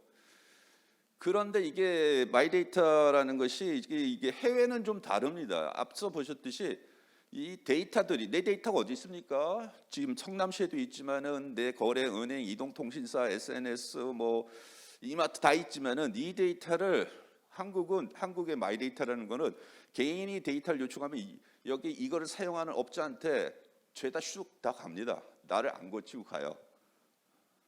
근데 유럽은 그게 아닙니다. 나한테 옵니다. 내가 보냅니다. 이게 좀 다릅니다. 그러니까 내가 지금 개인이 직접 참여하는 모델이에요. 그래서 몇 가지 예만 말씀을 좀 드리겠습니다. 그래서 그런 개념으로 좀 보시면 재밌는데 이 헬싱키 시 있죠? 헬싱키 시의 이제 스마트 도시 프로젝트 같은 경우를 하면은 이거를 추진하는 기관이 포럼 바이룸 헬싱키라고 이게 무슨 회사입니다. 회사입니다. 헬싱키 시에서 하는 회사가 아니에요. 헬싱키 시도 참여를 하지만은 거기에는 민간이 협력을 주도하는 그런 기관입니다. 상당히 재밌습니다. 여기서 지금 온갖 걸 하고 민간과 지역 주민이 서로 협력을 해서 뭐가 필요한지 도출하고 거기서 그러면은 지자체가 뭘 도와줄까 하지만은 민간이 지금 움직이는 그런 모습입니다. 여기 보면 상당히 재미있는 구조인데 여기에 돈 되는 게 뭐 지자체 예산이 아닙니다. 지금 핀란드 은행이 모의사는 어떤 독립 돈 되는 펀딩 단체가 또 따로 있어요. 기구가 거기서 심사를 해서 프로젝트에다 돈을 줍니다. 네.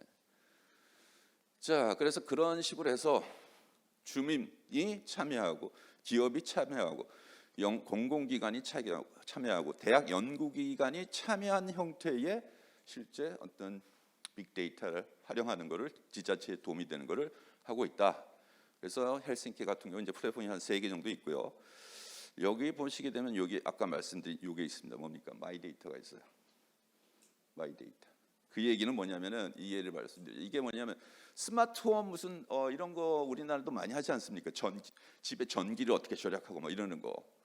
이런 건 이제 지자체들도 하고 민간 기업들도 우리나라 뭐 하는 데 있는데 여기 뭐냐면은 사용자 중심이 아닌 뭡니까? 사용자 주도로 더 많은 데이터를 여기에 자기 집의 전기를 절약하는데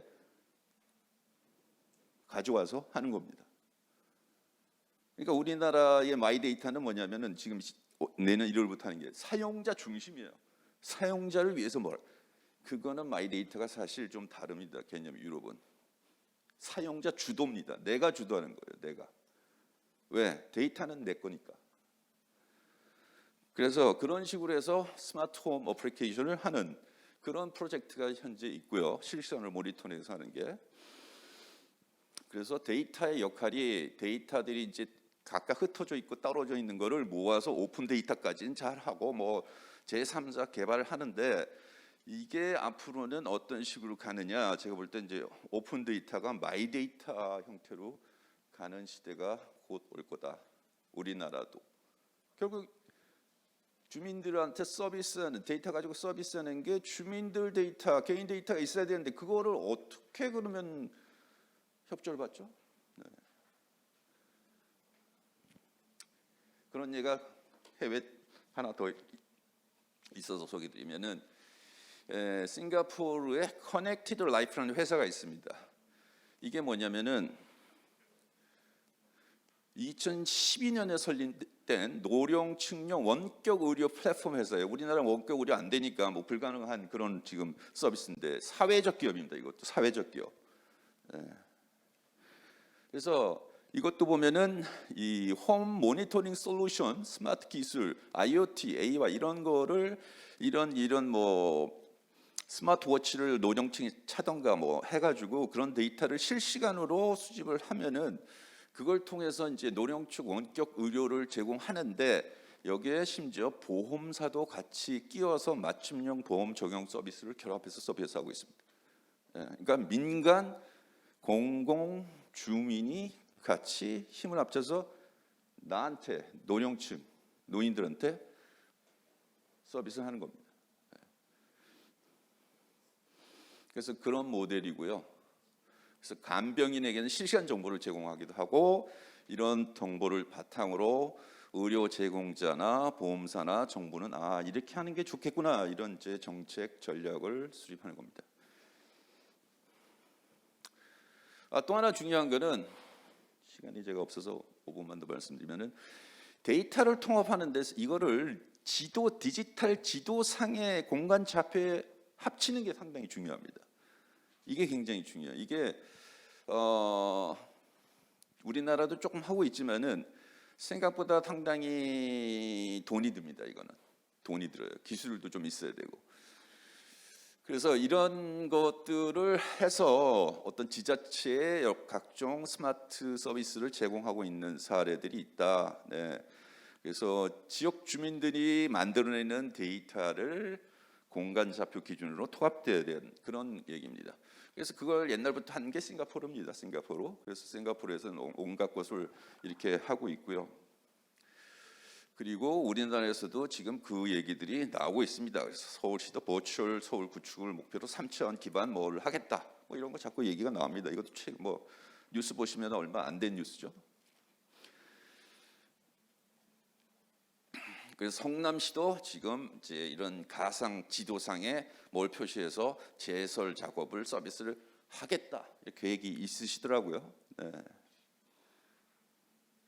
네, 그것뿐만 아니라 이 코펜하겐시 같은 경우에는 스트리트 랩이라고 해서 아예 그 시스코하고 덴마크 통신 회사가 또 이 코펜하겐 시와 협력을 해가지고 거리에 실험실을 구현하는 겁니다. 이건 뭐냐면 스타트업들이 거리에서 뭔가 새로운 서비스를 하려고 할 때 데이터가 필요한데 그게 없어요. 그럼 만들어내야죠. 그걸 누가 도와줍니까? 코펜하겐시가 도와주고 시스코가 도와주고 통신사가 도와줘서 야 니네 스타트업 한번 해봐. 그거는 너도 돈 벌고 지역 주민도 좋고 지자체도 좋으니까 야 이건 좋다. 이런 그 시도를 하는 겁니다. 그래서 그런 것들을 하고 있는 예고요. 이런 것들을 하는 예 하나만 마지막으로 드리면은 런던도 그렇게 하고 있습니다. 런던도 그렇게 하고 있어서 여기도 데이터를 공유 활성화하는 것을 지도 기반으로 하고 있고요. 여기는 심지어 스타트업들이 필요한 데이터가 있는데 그거는 돈 주고 사야 돼. 그러면 돈 주고 시가 사와서 제공까지 합니다. 성남시도 보니까 돈 주고 사와야 돼. 그런 걸 이렇게 안내만 하시더라고요. 네. 근데 여기는 직접 자기는 사와가지고 제공까지 합니다. 자, 그래서 그런 식으로 가고 있다는 거를 말씀을 드리고, 좀 더 나머지 어떤 의미가 있느냐는 제가 시간이 다 돼서 나중에 토론 시간이 되면은 잠시 더 말씀드리겠습니다. 이상 마치겠습니다. 감사합니다.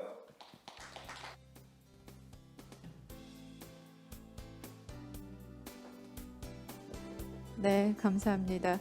이 밸류 창출을 위한 비즈니스 전략에 이 빅데이터 그리고 AI가 깊게 녹아들고 있다라는 것을 확인할 수 있었습니다. 그리고 이 데이터의 중요성, 특히 개방된 데이터의 중요성에 대해서 보다 깊이 실감할 수 있었던 시간이었던 것 같습니다. 네, 다음은요. 첫 번째 세션의 마지막 연사분입니다. 대통령 소속 2050 탄소중립위원회 경제산업분과 위원장이시자 또 중앙대학교 교수님이신데요. 김정인 위원장님께서 오늘은 기후변화와 경제산업 대전환 적응 그리고 그 해법에 대해서 말씀을 해주시겠습니다. 여러분 큰 박수로 환영해 주시기 바랍니다.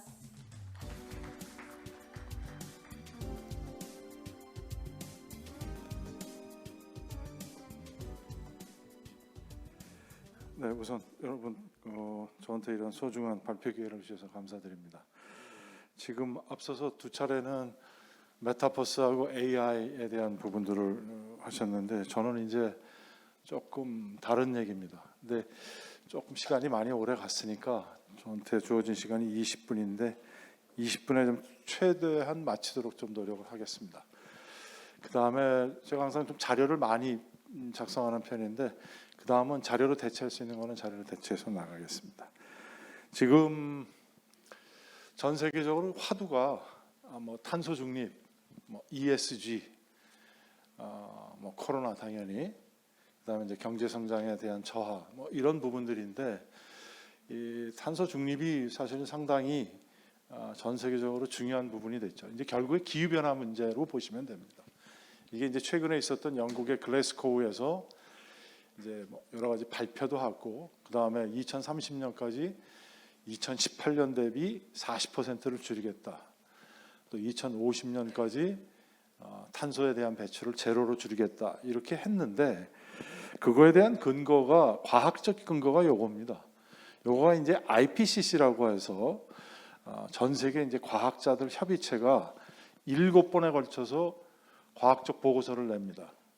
근데 그 보고서의 내용이 핵심적인 것만 말씀드리면 5차 보고서 때는 지구의 온도가 1.5도씨 되는 시점이 2030년에서 2050년 정도 될 것 같다. 이 얘기는 딴 게 아니고요. 여러분의 체온을 생각하시면 됩니다. 여러분들 체온이 지금 36.5도에서 37.5도, 38.5도 이렇게 올라가면 어린애 같은 경우에는 1, 2도만 올라가도 큰일 나죠. 똑같은 상황이라고 생각하시면 됩니다. 열나고 완전히 기운 빠지고 하는 거가 지구한테 지금 생기고 있는 겁니다. 근데 직접적으로 우리가 못 느끼고 있지만 개도국에서는 이거를 심각하게 느끼고 있는 겁니다. 이게 이제 뉴스나 이런 데를 보시면 기상재난 때문에 호우, 폭설, 폭염, 우리나라도 114년 만에 폭염이 몇 년 전에 있었죠. 또 태풍의 강도가 뭐 3급, 4급, 5급인데 대형 슈퍼 태풍들이 자주 오기도 되고 이러다 보니까 경제적으로 인명적으로 피해들을 많이 보게 되는 거죠. 이제 이런 것뿐만 아니라 뭐 사막화라든지 몬트리올 의정서 같은 오존층을 파괴를 막는 거라든지 또는 생물 다양성도 대표적인 예가 이제 브라질의 열대 우림 같은 것들을 불과 1년 만에 10,000제곱킬로미터를 다 잘라버렸거든요. 그런 부분들이 거기에 살고 있는 인간뿐만 아니라 생물의 종까지도 없애게 되는 부분들이 있어서 종이 멸종하는 속도가 상당히 빨라지고 있는 거죠. 그래서 과학자들이 몇십 년 전에 지구의 탄소에 쌓이는 속도가 무지무지하게 빠르다. 과거 몇만 년, 몇 억 년에 비해서. 그래서 그거를 탄소 측정을 해봤더니 실제로 정말 빠르게 시작이 되고 있는 겁니다. 그 결과가 이제 이렇게 지구의 온도가 더 올라가는데 훨씬 더 가속도가 붙어서 과거에는 30년에서 요 사이라고 봤는데 20년에서 40년 사이가 될 것 같다. 해수면 상승도 20세기에 비해서 이미 상승 속도가 3배로 올라가는데, 이거가 개도국의 대표적인 예가 베트남 가시면은 하노이 지역에 홍강이라고 있는데, 이 베트남은 2,300km가 해안을 따라서 쭉 내려가 있는데, 해안이 이렇게 해수면이 올라가니까 물이 강 하류 지역에 염분이 많은 거랑 섞이기 시작했습니다. 그래서 농업용물로 잘 못 씁니다. 하류에 있는 거. 메콩강 델타 지역도 그런 쪽이 될 수 있습니다. 그리고 당연히 이제 뭐냐면 해수의 바닷가에 연해져 있는 도시들의 침수도 잦아지는 것들이고요. 그래서 이제 이런 부분들이 다 생기면 어떤 현상이 생기냐면은 극단적인 이런 기상의 현상들이 나타납니다. 더웠다가 추웠다가 이런 현상들이 생기니까 이거를 근본적으로 막는 거는 탄소를 줄이는 길밖에 없다. 산업혁명 이후서부터 나왔던 문제들에 대한 부분들을 근본적으로 에너지 다소비 중심 사회에서 즉 에너지를 많이 씀으로써 탄소가 많이 나오니까 저탄소 사회로, 심지어 이제 제로 사회로 가자라고 하는 부분들이고, 그러기 위해서는 뭐 전반적으로 모든 구조가 다 바뀌어야 된다. 산업 구조, 수송, 건물, 가정 다 바뀌어야 된다라고 하는 것들이에요. 이거는 이제 그 코린더가 아시아에서 지금 파괴하는 현장입니다. 이게 싹 다 초토화시켜 버린 것들입니다. 아까 말씀드렸던 거는 브라질의 국립연구소가 인공위성 산림벌채 모니터링 프로젝트를 합니다.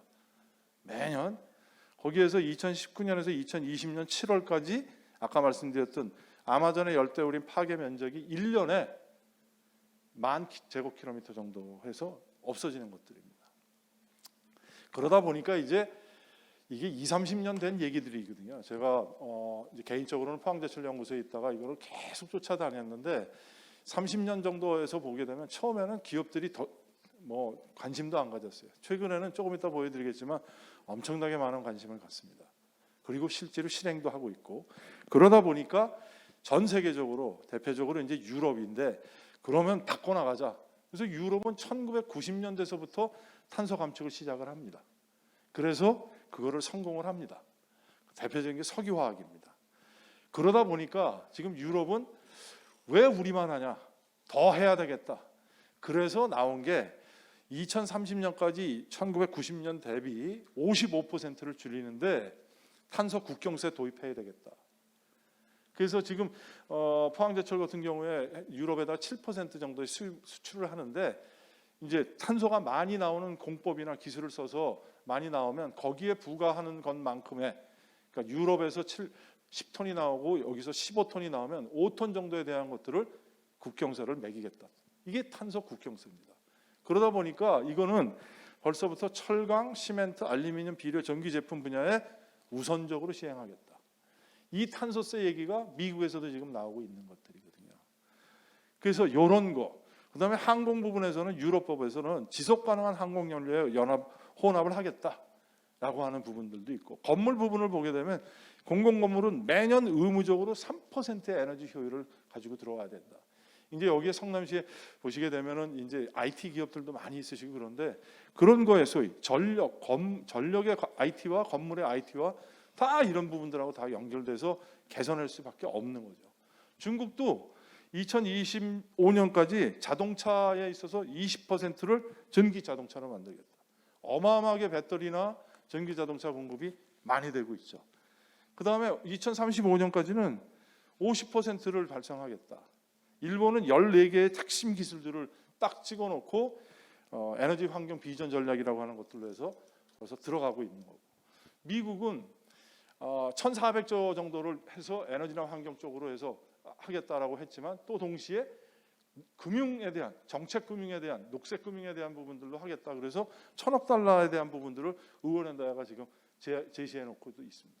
이렇게 되면 국가가 보장하는 금융 정도가 되니까 민간 부분에서 리스크가 없어지죠. 그래서 한 8,000억 정도가 같이 매칭이 들어올 거다. 소위 레버리지가 생길 거다. 8배에. 그래서 이제 이런 부분들을 하는데, 여기에서는 딱 지정을 해놨습니다. 재생에너지, 건물 에너지 효율, 뭐 이런 쪽에 전력망, 스마트 그리드라든지 송배전 시설, 산업의 탈탄소와 이런 쪽에다가만 투자를 하도록 하겠다. 그러면 이런 탄소 중립을 하기 위해서는 기회 요인이 많이 생긴다고 보죠. 투자가 많이 늘어나니까. 그래서 국제에너지기구 같은 경우에는 130조 달러가 필요할 거다. 그 다음에 유럽 같은 데는 매년 2030년까지 1,000억 유로가 들어갈 거다. 그리고 이제 유럽 연합 같은 데서는 또 하나는 게 앞으로 이건 30년이고 40년 동안 유럽 GDP의 1.5%가 추가될 거다. 그만큼 투자가 많이 늘어날 거다라는 쪽입니다. 이게.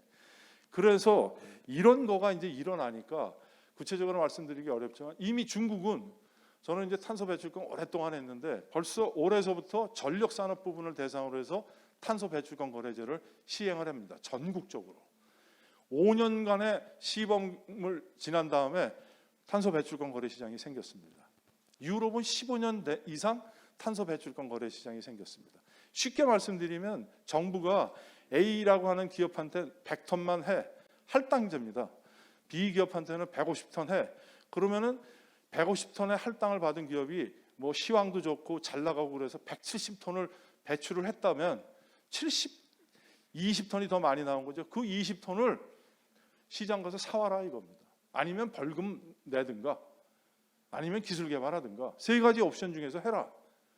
그런데 유럽은 15년 동안 이 시스템을 통해서 절약을 시켰고 미국도 이제 미국 동부의 10개 지역, 캘리포니아, 그다음에 캐나다의 일부 지역들이 WCI라고 하고 동부 지역은 이제 RGG라고 해서 REGG라고 그러는데 RGGI 정확하게는요. 이게 벌써 해서 엄청나게 많은 탄소에 대한 배출을 하면서 동시에 매출은 줄어들지 않는 효과를 가지고 있는 부분들이 있는데 이러다 보면 유럽의 시장, 미국의 시장, 그다음에 중국을 비롯한 아시아 시장이 지역별로 생기니까 이게 이제 언젠가는 연결되겠죠, 플랫폼으로.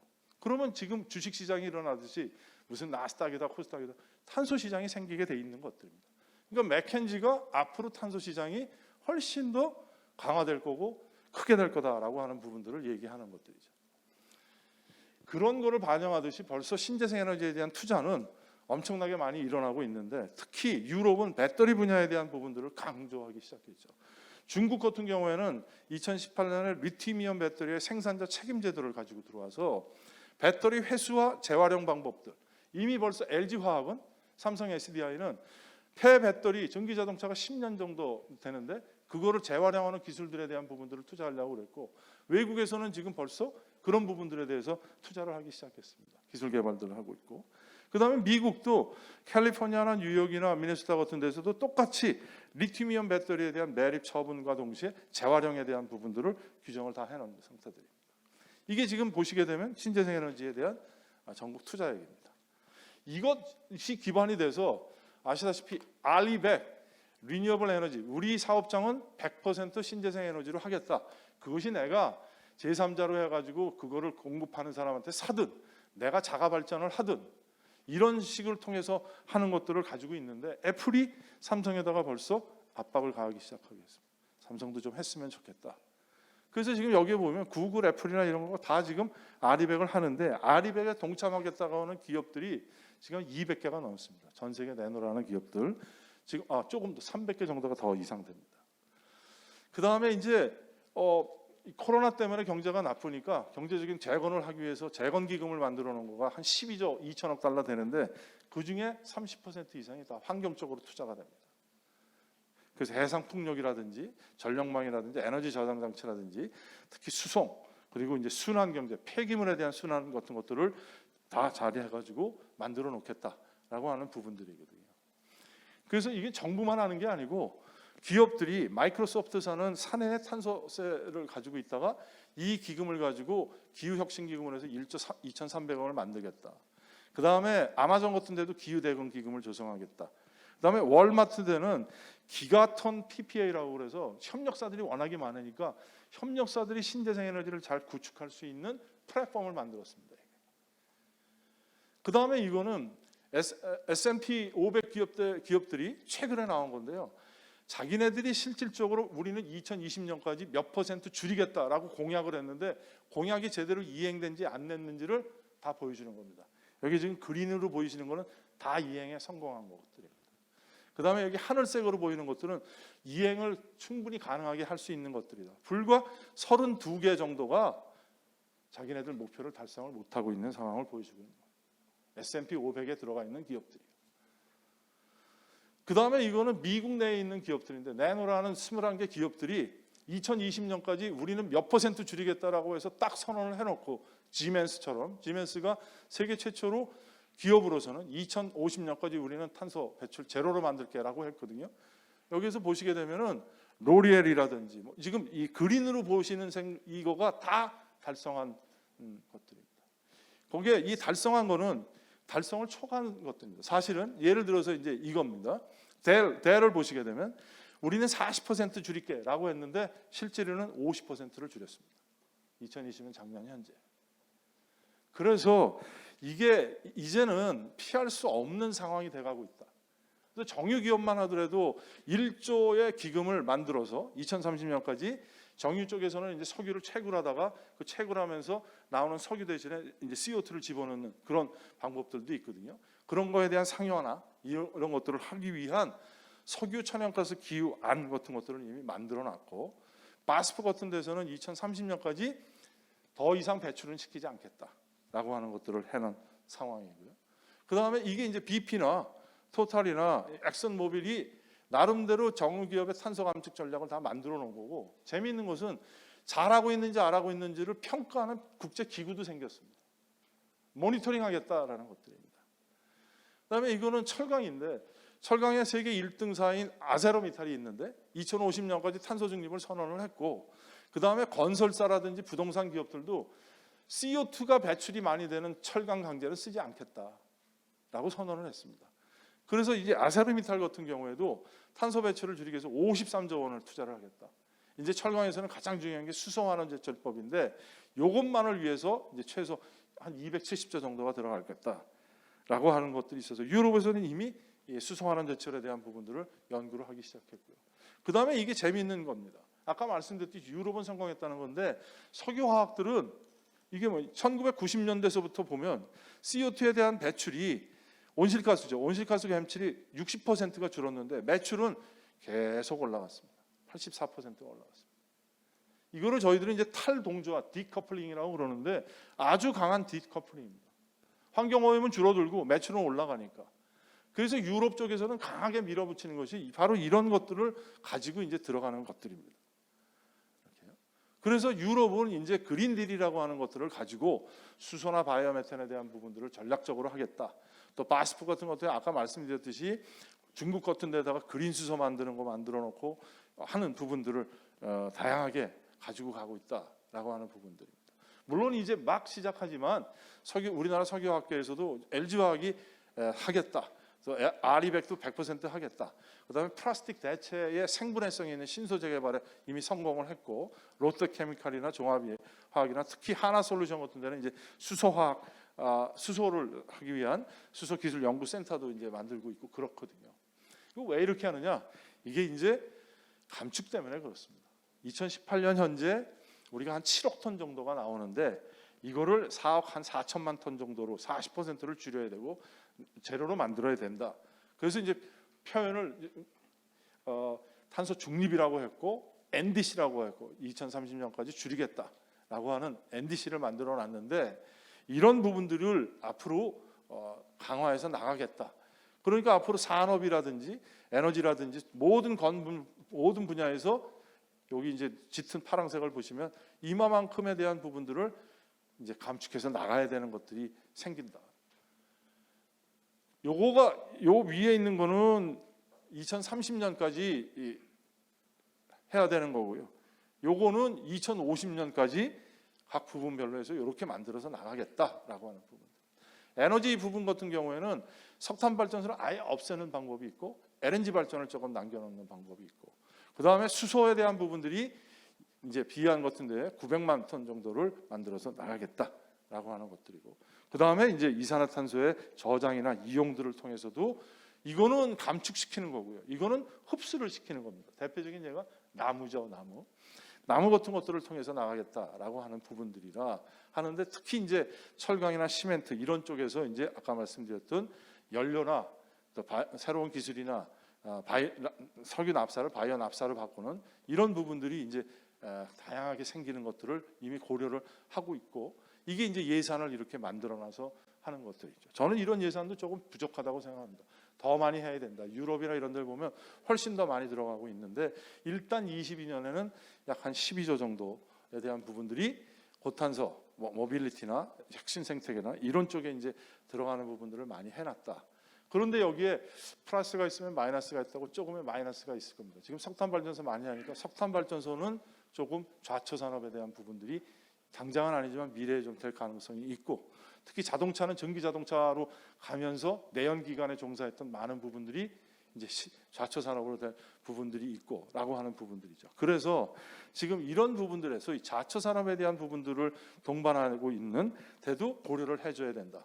그래서 유럽 같은 데에서는 이미 벌써 좌초 산업으로 될 수 있는 산업들이 스무스하게 안착이 될 수 있도록 하는 소위 이제 공정전환 메커니즘 같은 것들을 만들어 놨는데, 산업연구원 같은 데서도 보게 되면 수소나 전기차로 가게 되면 뭐 배터리나 전장품이나 소프트웨어 이런 부분들에 대한 수요가 증가되지만, 내연기관의 협력사 부품 쪽에서는 일자리가 축소될 거다. 그렇지만 이제 이런 일반 제조업에서는 스마트 팩토리라든지 이런 쪽도 일자리 감소를 가지고 올 수 있는데, 이게 내연기관 쪽에서만 끝나는 게 아니라 정비하는 거, 뭐 주유하는 사람들 거의 이제 26만 명이 있다고 그러는데, 이런 데도 이제 간접적으로 영향을 미칠 거다 앞으로요. 그 다음에 이제 석유화학이나 뭐 저기화학 이런 데는 조금 더 오래 가면서, 특히 반도체나 디스플레이는 당분간은 영향이 없는 그런 쪽으로 가지만, 그래도 영향을 받는 곳에 가야 된다. 거기에다가 이제 코로나까지 들어왔으니까 이런 부분들도 고려를 좀 하면서 나가야 된다. 그래서 이런 좌초 산업들에 대한 부분들을 정부가 이제 사업 재편을 하기 위한 기업 활력법이라든지 사업 전환을 위한 중소기업 사업 전환법, 이런 것들을 가지고 이제 지원을 하려고 그럽니다. 그러면서 동시에 18개 핵심 분야에 대한 부분들을 선정을 했습니다. 여기서 아까 말씀드렸듯이 수소 터빈이라든지 당연히 재생에너지라든지, 그 다음에 이제 수소화라는 거, 이런 부분들, 에너지의 디지털화, 또 그 다음에 탄소 중립이나 흡수를 통한 것들, 이런 부분들을 통해서 하겠다. 그 다음에 이제 재미있는 거는 코로나가 막 터지고 나서 1년 뒤 정도에 중국에서 나온 자료입니다. 코로나 이후에 어떠한 비즈니스나 산업들이 잘 발달할 것인가, 이게 이제 해놓고, 그 다음에 저도 이제 개인적으로 찾아봤더니 신형 스마트 도시라든지 디지털 헬스, 이거 뭐 당연한 거죠. 디지털 헬스, 온라인 강의, 여러분들 뭐 메타버스다, 뭐 이거 IT다, AI 하는 것들, 그 다음에 무인 거래 시스템, 공급 체인 관리, 이건 이제 글로벌 밸류 체인에 대해 있어서도 상당히 중요한 부분들이 나오고, 이제 로봇 같은 것도 되었죠. 그다음 가상현실이나 뭐 특히 요즘에 이제 생태 환경에 대한 수요가 이렇게 더 많아지는 부분들이 있어서 바이오 산업도 마찬가지고요. 더 많아지고 붐이 될 거다. 개인적으로는 보고 있고, 이미 미국 같은 데서는 이거 쇼핑몰에다가 로봇 해가지고 이미 쓰고 있죠. 한 대당 시간당 $6.25 정도 됩니다. 사람보다 더 싸죠. 그래서 이거는 이미 쓰고 있고, 무게가 150km 정도 되는데, 135km 정도 되는데 높이가 150km고, 이거 다 센서로 해서 움직이는 거예요. 그 다음에 일본이 자율주행 트랙터를 만들었습니다. 일본은 지금 아시다시피 우리가 이제 따라잡았지만 고령화 뭐 이런 것들이 있으니까 너무 없지 않습니까? 이게 밭 가는 겁니다. 이게 쿠보타가 만든 건데, 완전히 물론 이제 자율주행에서는 기능이 1, 2, 3, 4 이렇게 5개 다 하는데 2단계 제품을 해서 하지만 여전히 영농 지원 시스템하고 경작지에 대한 외곽. 이거는 제가 왜 가져왔냐면, 우리나라도 지금 농촌에 가보시면 너무 고령화되어 있지 않습니까?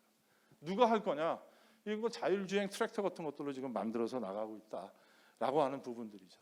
그래서 이런 부분들뿐만 아니라 저는 이제 소부장 소위 얘기하는, 지금도 있지만 단지도 있고 바이오텐시나 이런 부분들도 지금 중요한 신산업 분야로 될 거다.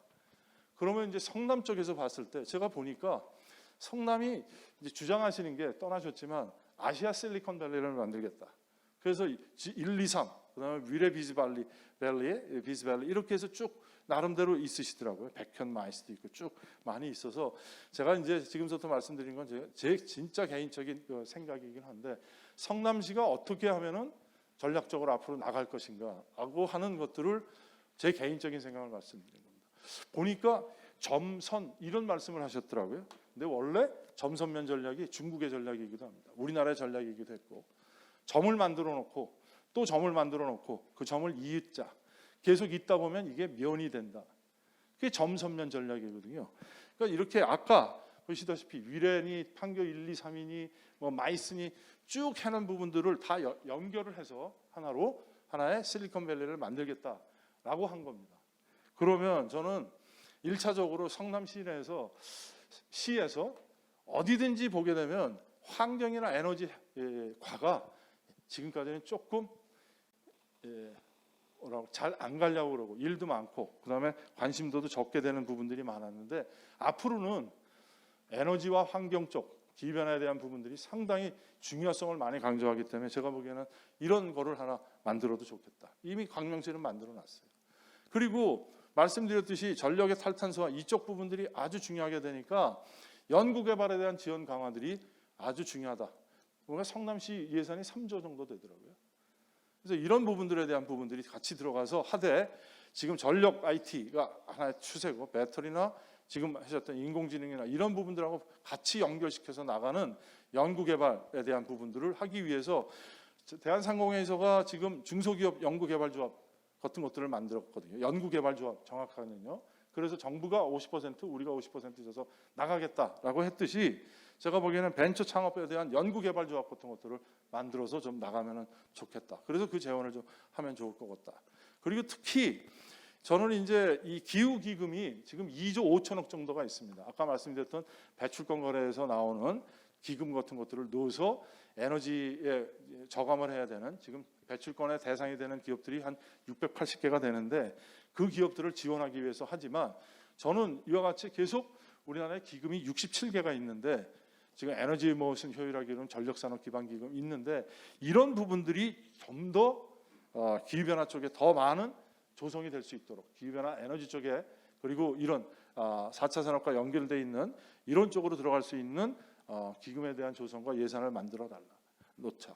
그 다음에 저는 이게 지금 성남시 예산이 큰 데는 예를 들어서 산업단지 여수도 뭐 엄청 크고 안산도 크고 이런 데는 똑같이 시와 회사가 같이 공동으로 일종의 은행 같은 거를 좀 만들자. 농업 정책은행 같은 것들을. 그게 안 되면 협동조합이든지 금고든지 경기도가 그런 거를 좀 하려고도 해서 의원도 몇 분이 얘기도 하고 그랬는데 이게 이러한 녹색은행이요. 미국은 19개 주가 있습니다. 이 녹색은행만을 전문적으로 컨설팅해 주는 거를 오바마 때 만들었습니다. CGC라고 하는 컨설팅 전문 업체입니다. 그래서 뉴욕이나 몽고메리나 이런 시 같은 데 가가지고 녹색은행을 만들어 놓은 다음에 자기도 투자를 하고요. 그래서 시민들이 내 집에 내 아파트에서 내가 신재생 에너지를 설치하고 싶다 그러면 컨설팅 해주고요. 자금 재원, 캐시플로우 다 해주고 몇 년 만에 소원입분기 좀 될 거다. 그리고 돈도 빌려주고 라고 해서 활성화를 많이 시킵니다. 그러니까 이 분당이나 이 어마어마한 이 단지나 이런 데에 있어서 제가 보기에는 성남시라든지 판교 입지밸리라든지 뭐 바이오 단지 여러 가지 많이 있는데 이런 데에 들어가 있는 곳하고 성남시하고 같이 해서 일종의 녹색 창업은행 같은 것들을 만들자. 그래서 맨날 이게 농업에 기보도 있고 뭐 여러 개도 있지만 문턱이 높은데 이거를 최대한도로 낮춰줄 수 있는 환경이나 에너지 쪽에 관련돼 있는 부분들한테는 그런 거를 집중적으로 지원해 주는 것들을 하나의 목적형 것들을 만들자. 지금 뭐 KDB 은행이 20조 정도로 해가지고 정책 금융을 하고 있지만 우리가 앞으로 2030년까지 40%를 줄이고 더 나가서 더 줄이려면 과감한 금융 지원 정책들이 저는 있어야 된다고 봅니다. 그래서 그런 것들이 조금 필요하다고 보고요. 그리고 이거는 이제 벌써 시에서 당진시, 화성시, 뭐 도봉구 이런 데서도 벌써 하고 있는 것들입니다. 이 계획을 세워서 그러니까 성남시도 이런 것들을 좀 세워놓고 과감하게 좀 나가면 좋겠다. 그리고 이미 벌써 송파구가 서울시에서는 잘하고 있는데 송파구에 있는 아파트가 이제 잠실동 트리지엄 아파트입니다. 이 아파트가 가상 발전소를 벌써 합니다. 이 전력이 피크가 올라갈 것 같으면은 이거 지금 우리 줄입시다. 그래가지고 아파트 주민들하고 거기에 있는 동대표하고 아파트 관리 사업소 하시는 분하고 아파트에 그거를 줄입니다. 에너지 사용. 그럼 줄인 것만큼을 그게 이제 DR이라고 그러는데요. 디맨드 리스판스라고 수요 반응이라고 그러는데 그 줄인 만큼의 전력을 한국전력이 구매해 줍니다. 그 구매용으로 300억 메가바이트, 뭐 1,500 메가바이트 이렇게 만들어졌습니다. 그러니까 그거를 가지고 벌써 거래를 하고 있기 때문에 이런 부분들도 중요하다. 그래서 제가 보기에는 이런 킨스타워 같은 데에서도 좀 하면서 이 분당 자체를 하나의 가상 발전소 같은 것들을 만들어서 하게 되면 좋을 것이다. 그다음에 전문 인력에 대한 부분들이 역시 중요하다. 그래서 누구든지 모르지만 탄소 중립 대학교 같은 거 빨리 좀 만드시면, 이게 우리나라에는 특수대학원 같은 것도 있지만 앞으로 한국에서만 그것이 아니라 130개 이상의 국가들이 탄소 중립을 하겠다고 했으니까, 여기같이 지금 성남시가 IT에 대한 부분들이 강하니까 모든 것이 다 연결될 수 있어서 가장 핵심 기술 중에 하나거든요. 그래서 탄소 정합 기업 위생된 융합형 대학으로 하는 것들을 만들 때 좀 새로운 차별이면은 교육만 시키지 말고 교육과 기술 창업과 자금과 실증과 완전히 하나의 패키지로 쫙 가는 것들을 만들어서 좀 해보는 것도 저는 괜찮다고 보고, 그 다음에 이제 탄소 중립 지원센터라는 경우가 탄소 중립 기본법에 제정이 돼 있습니다. 지역마다 탄소 중립 센터를 만들겠다. 그러니까 저는 이런 성남이라든지 이런 안산, 여수 같은 데서 빨리 탄소 중립 센터 같은 것들을 만들어 놓고 기업들한테 지원을 해줘서 기후변화에 대한 부분들이 조금 활성화될 수 있도록 하는 것들을 만들고, 그 다음에 다른 포스코가 중소기업들한테 140건의 특허 기술을 무상으로 줬는데, 이와 같이 친환경 기술 나눔 확산 기업들을 적극적으로 개발을 해서 소위 IT 기업이든지 뭐든지 사실 공적 공유제 아닙니까? 저는 그래서 그런 부분들을 좀 강조하고 나가서 하는 부분들이 중요하겠다라는 생각이 들고요. 그 다음에 이제 마지막으로 그린 뉴딜 특구에 대한 부분들을 만들려고 그러는데, 당진시나 이렇게 화성시가 이미 하고 있기 때문에 노력을 하고 있으니까 성남시도 이런 그린 뉴딜 특구 같은데 여기 이런 데 같은 데다가 만들어 놓아서 지원도 받고 여러 가지로 보는 것들이 좋지 않을까라는 생각이 듭니다. 네, 이상으로 제 발표를 마치겠습니다.